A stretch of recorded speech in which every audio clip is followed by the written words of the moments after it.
दोस्तों, हिंदी भाषा की एक मशहूर कहावत है कि मंजिल उन्हीं को मिलती है जिनके सपनों में जान होती है। पंखों से कुछ नहीं होता, हौसलों से उड़ान होती है। दुनिया में ऐसे बहुत से स्पेशल लोग हैं जिन्होंने इस कहावत को सच करके दिखाया है। और अभी हाल ही में इस लिस्ट के अंदर हमारी भारतीय टीम के एक नए उभरते हुए सितारे का नाम भी जुड़ गया है। दरअसल हम बात कर रहे हैं भारतीय क्रिकेट टीम के युवा तेज गेंदबाज मोहम्मद सिराज के बारे में। जी हाँ दोस्तों, वही सिराज जो अपने पिता की मृत्यु होने पर भी सीरीज को खत्म किए बिना भारत नहीं लौटे और अपनी जबरदस्त गेंदबाजी के दम पर ऑस्ट्रेलिया जैसी मजबूत टीम को उन्हीं के घर में धूल चटा दी। वैसे आज भले ही सिराज कामयाबी की बुलंदियों को छू रहे हैं, लेकिन इस मुकाम तक पहुंचने के लिए उन्होंने जो मेहनत और स्ट्रगल किया है वो हर एक इंसान के बस की बात नहीं है। और इसीलिए आज की हमारे इस इंटरेस्टिंग वीडियो में भी हम आपको सिराज के उसी संघर्ष भरे जीवन की प्रेरणादायक कहानी के बारे में बताने वाले हैं। तो चलिए दोस्तों, अब बिना देर किए हुए इस इंस्पिरेशनल वीडियो को शुरू करते हैं। दोस्तों, मोहम्मद सिराज का जन्म 13 मार्च 1994 के दिन हैदराबाद शहर में रहने वाले एक बेहद ही गरीब मुस्लिम परिवार में हुआ था। उनके पिता का नाम मोहम्मद घाउस था, जो कि हैदराबाद शहर में ही ऑटो रिक्शा चलाने का काम करते थे, जबकि उनकी माता शबाना बेगम मुश्किल परिस्थितियों में लोगों के घर घर जाकर एक नौकरानी का काम किया करती थी। परिवार में सिराज के अलावा उनके एक बड़े भाई मोहम्मद इस्माइल भी हैं, जो कि इस समय एक सॉफ्टवेयर इंजीनियर हैं। लेकिन उस टाइम तक सिराज के घर की इनकम का मुख्य स्रोत उनके पिता का रिक्शा चलाने का ही काम हुआ करता था, जिसके चलते उनके घर की आर्थिक स्थिति हमेशा ही बहुत ज़्यादा कमज़ोर रहती थी। उनका परिवार बहुत लंबे अरसे तक हैदराबाद शहर के बंजारा हिल्स इलाके के एक छोटे से किराए के मकान के अंदर रहा और सिराज ने भी अपना पूरा बचपन इसी घर में ही रहकर बिताया था। हालांकि क्रिकेट खेलने का शौक उन्हें बचपन से ही लग गया था और अक्सर वह अपनी स्कूल की क्लासेस को बंक करके क्रिकेट खेला करते थे। और इस खेल के चक्कर में कई बार उनके रिजल्ट्स भी काफ़ी खराब आई और इसकी वजह से उन्हें अपने पिता से डांट भी सुनने को मिलता था। हालांकि सिराज के बड़े भाई को उनकी लाजवाब टैलेंट का पता था, इसीलिए वह हमेशा ही उन्हें क्रिकेट खेलने के लिए सपोर्ट करते थे। यह बात सिराज अपने इंटरव्यू में खुद कह चुके हैं कि उनसे ज़्यादा उनके भाई को उन पर विश्वास था और यह उनके भाई की ही मेहरबानी है कि आज वह भारत के लिए इंटरनेशनल क्रिकेट खेल रहे हैं। असल में सिराज ने खुद कभी प्रोफेशनल क्रिकेट खेलने का ख्वाब नहीं देखा था, लेकिन बड़े भाई इस्माइल को अपने छोटे भाई का हुनर बहुत कम उम्र में ही नजर आ गया था और उन्होंने यह तय कर लिया था कि चाहे जो भी हो जाए, लेकिन वह सिराज को एक क्रिकेटर जरूर बनाएंगे। सिराज ने अपने स्कूल की पढ़ाई हैदराबाद के ही साफा जूनियर स्कूल से की थी और चूंकि उन्होंने क्रिकेट को ही अपना पूरा जीवन समर्पित करने का मन बना लिया था, इसीलिए वह सिर्फ 12वीं क्लास तक की ही पढ़ाई कर पाए। सिराज के बारे में बहुत कम लोग यह जानते हैं कि बचपन में जब उन्होंने क्रिकेट खेलना शुरू किया था, तब वह गेंदबाजी नहीं बल्कि बल्लेबाजी करना ज़्यादा पसंद करते थे। लेकिन एक दिन जब वो अपने कुछ दोस्तों के साथ क्रिकेट खेल रहे थे, तब उनके एक करीबी दोस्त ने सलाह दी कि उन्हें बैटिंग छोड़कर अपनी बॉलिंग पर ध्यान देना चाहिए, क्योंकि उनकी बॉलिंग उनकी बैटिंग से कई गुना बेहतर है। और अपने दोस्त की यह बात सिराज के जेहन में बैठ गई और उन्होंने उसी दिन बैटिंग छोड़कर अपना पूरा फोकस अपनी बॉलिंग पर लगा दिया। सिराज आज भी अपने उस दोस्त की सलाह के लिए उसका शुक्रिया अदा करते हैं, क्योंकि अगर वो सिराज को बॉलिंग करने की सलाह नहीं देता तो फिर शायद आज हम उनकी बात कर ही नहीं रहे होते। अपने करियर में कामयाब होने से पहले सिराज ने बहुत ज़्यादा गरीबी में अपना जीवन बिताया था और एक समय उनके हालात इतने ज़्यादा खराब थे कि उनके पास प्रैक्टिस करने के लिए एक रियल क्रिकेट बॉल खरीदने के भी पैसे नहीं हो पाते थे। इसीलिए वह रबर और टेनिस की सस्ती बॉल से ही प्रैक्टिस किया करते थे। आपको यह बात जानकर काफ़ी हैरानी होगी कि सिराज कभी भी क्रिकेट एकेडमी में ट्रेनिंग के लिए नहीं गए और ना ही बचपन में उन्हें कभी किसी कोच से ट्रेनिंग मिल पाई।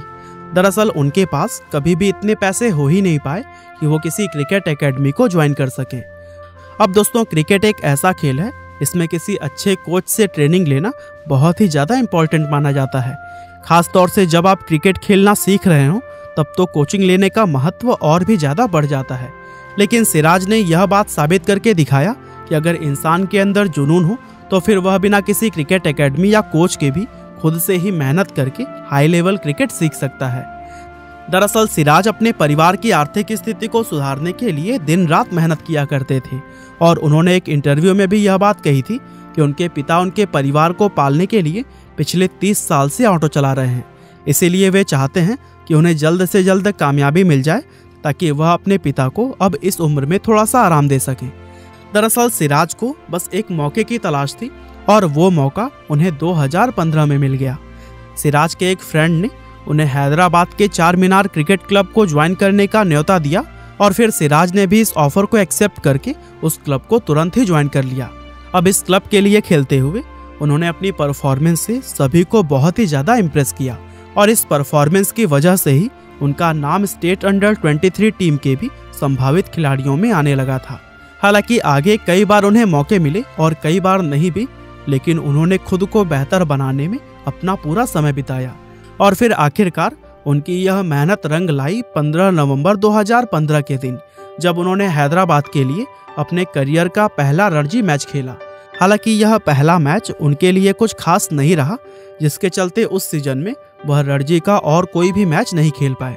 लेकिन रणजी का ही अगला सीजन उनके करियर के लिए सबसे बड़ा टर्निंग पॉइंट साबित हुआ।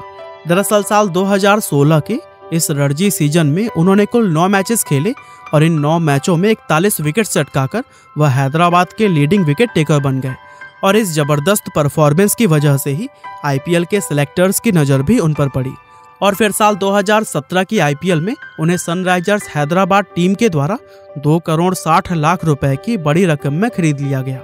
यहाँ पर गौर करने वाली बात यह थी कि सिराज का बेस प्राइज सिर्फ 20 लाख रुपए रखा गया था और साथ ही यह उनके करियर का पहला आईपीएल सीजन होने वाला था। लेकिन इसके बावजूद भी उन्हें इस बड़ी रकम में खरीदा जाना उनके लिए बहुत ही बड़ी उपलब्धि थी। इन पैसों से सिराज ने सबसे पहले तो अपने माता पिता के लिए एक घर लिया, क्योंकि उनके पेरेंट्स ने अपना पूरा जीवन गरीबी और तंगी में बिताया था और सिराज चाहते थे कि अब उनके पेरेंट्स अपनी लाइफ को थोड़ा एंजॉय करें।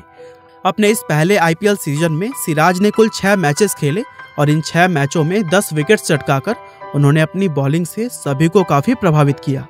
इसके अलावा उस साल विजय हजारे ट्रॉफी में भी उनकी परफॉर्मेंस बहुत ही ज़्यादा अच्छी रही थी। अब इंटरनेशनल क्रिकेट की अगर बात करें तो भारतीय टीम में खेलने का उनका सपना नवंबर 2017 में पूरा हुआ।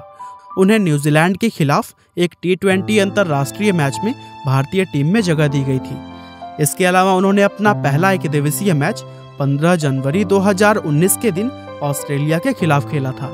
अब यहाँ तक यह बात तो सभी को समझ आ चुकी थी कि सिराज एक जबरदस्त बॉलर हैं और आने वाले समय में वह टीम के अहम गेंदबाजों में से एक हो सकते हैं। लेकिन भारतीय टीम के लिए उनका बेस्ट परफॉर्मेंस आना भी बाकी था और उनकी यह परफॉर्मेंस उस समय सामने आई जब उन्हें 2020-21 के ऑस्ट्रेलिया दौरे पर भारतीय टेस्ट टीम में जगह दी गई। और जैसा कि आप सभी जानते ही होंगे कि उनके ऑस्ट्रेलिया जाने के सिर्फ कुछ दिन के बाद ही उनके पिता का देहांत हो गया था और इस तरह से पिता का अचानक देहांत होना सिराज के लिए उनकी जिंदगी का सबसे बड़ा दुख था। हालांकि वे चाहते तो सीरीज को छोड़कर भारत वापस आ सकते थे, लेकिन उन्होंने ऐसा नहीं किया क्योंकि यह उनके पिता का ही सपना था कि उनका बेटा एक दिन भारत के लिए टेस्ट क्रिकेट खेले और अपने पिता का सपना पूरा करने के लिए वह ऑस्ट्रेलिया में ही रुके रहे। और इतना बड़ा दुख झेलने के बाद भी टेस्ट सीरीज में उन्होंने जिस तरह की बॉलिंग की उसको देखकर सभी हैरान रह गए थे और अपनी शानदार परफॉर्मेंस से वह इंडियन क्रिकेट फैंस के एक नए हीरो बन गए। तो दोस्तों, यह थी कहानी एक ऑटो ड्राइवर के बेटे से भारतीय क्रिकेट टीम में अपनी जगह बनाने वाले मोहम्मद सिराज की। लेकिन अगर आप इसी तरह की मोटिवेशनल कहानी टी नटराजन की भी जानना चाहते हैं तो फिर लिंक डिस्क्रिप्शन और कमेंट में पिंड मिल जाएगा। आपका बहुमूल्य समय देने के लिए बहुत बहुत धन्यवाद।